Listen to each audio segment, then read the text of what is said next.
Good morning সবাইকে, আরেকটা নতুন ব্লগ নিয়ে চলে এসেছি। আজকে একটু দেরি করে উঠেছি ঘুম থেকে। আজকে যেহেতু সানডে, মামুন এসে আলু সেদ্ধ করে নিয়েছে। আজকে কড়াইশুঁটি দিয়ে আলুর দম করব আর প্লেন লুচি করবে। এদিকে মশলাটা বাটবো বলে মিক্সিতে নিয়ে নিয়েছি। একটু কাশ্মীরি লঙ্কার গুঁড়ো দেবো যাতে কালারটা হয়, ঝাল দেবো না বেশি। তো কড়াইটাও বসিয়ে দিয়েছি, লুচি ভাজা হবে, প্লেন লুচি ভাজা হবে। আর এদিকে আলুর দমটাও কষিয়ে নিচ্ছি। আর টিফিনটা আমরা তাড়াতাড়ি করে নেবো। আজকে অভিরাজকে একটু রাইফেল শুটিংয়ে পাঠাবো, তো ওদের টিফিন করিয়ে স্নান টান করিয়ে আমি পাঠিয়েছিলাম ক্লাবে প্র্যাকটিসে। অভিরাজ প্র্যাকটিস করে নিয়েছে। আজকে একটুখানি যাবো ছোটো ননদের বাড়িতে। অনুষ্কা প্র্যাকটিস করছে না, কিন্তু অনুষ্কার ভাইয়ের সাথে গিয়ে দাঁড়িয়েছিল, কিছুক্ষণ দেখছিল, যেহেতু অনুষ্কার ঘাড়ে চোট লেগেছে। অনুষ্কা ওর বাবার সাথে সামনে বসেছে, অভিজিৎ আজকে ড্রাইভিং করছে।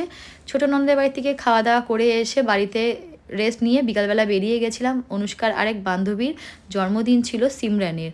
তো বিট্টু নিয়ে গেছিলো আজকে। সন্তোষদার যেহেতু ছুটি থাকে সানডে বলে, বিট্টুর সাথে গেলে একটা জিনিস খুব ভালো লাগে, যে বিট্টু খুব ভালো ভালো গান চালায় আর খুব মজা লাগে। তারপরে ফাইনালি আমরা পৌঁছেই গেলাম সিমরানের বার্থডেতে। আমাদের একটু দেরি হয়ে গেছিলো, তো ওরাও ওয়েট করছিল। তো যাই হোক, আমরা পৌঁছে গেছিলাম অবশেষে। এই হচ্ছে সিমরান, তার কেক কাটা হবে। কেক কাটলো, আর সব বন্ধুবান্ধবরা তো গল্প শেষ হচ্ছে না।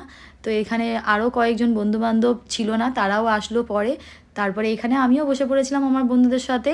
আর সবচেয়ে বড় কথা হচ্ছে, এই যে আমার বেস্ট ফ্রেন্ড, আমার ছেলে, ও আমাকে সবসময় ওর পাশেই থাকতে হবে, আর ওকেও আমার পাশে থাকতে হবে। তো ফাইনালি আমাদের খাওয়া দাওয়া হলো, ডিনার কমপ্লিট করলাম। বিরিয়ানি ছিল, কাবাব ছিল। তো সিমরানরা বেরিয়ে গেছিলো, ওরা সিটি সেন্টার 1-এর দিকেই থাকে। আর আমরা বেরিয়ে গেলাম তাড়াতাড়ি করে, কেন শীতকালের রাত, একটু রাত হয়ে গেছিলো। স্কুল ছিল না, স্কুল পরের দিন ছুটি ছিল। আর এখানে অভিরাজ আমার পেছনে উকিঝুঁকি মারছে, এই যে। তো ফাইনালি আমরা বাড়ির দিকে চলে এসেছি। এখানে শ্রীভূমিতে 25 ডিসেম্বর থেকে 1 জানুয়ারি অবধি প্রোগ্রাম চলে। খুব ভালো, এখানে লাইট জ্বালানো হয়, ফাংশান হয়, আর মেলা বসে। তো আমি কোনো দিন এখানে আসিনি। আমি প্রত্যেক বছর আমরা পার্ক স্ট্রিট যাই, পার্ক স্ট্রিটে গিয়ে আমরা ঘুরি, মজা করি, ডিনার করি। কিন্তু এই বছরে আমাদের একদম হয়নি। অনুষ্কার কম্পিটিশন ছিল ন্যাশনাল, আমি পরশু দিনকেই ফিরেছি যেহেতু। তো সিমরানের জন্মদিনটাও আমি ভেবেছিলাম অ্যাটেন্ড করতে পারবো কি না, তো ফাইনালি করতে পেরেছি। আর খুব ভালো লাগছে এই জায়গাটা দেখতে। তো আজকে ব্লগটা এত অবধি রাখলাম। ব্লগটা ভালো লাগলে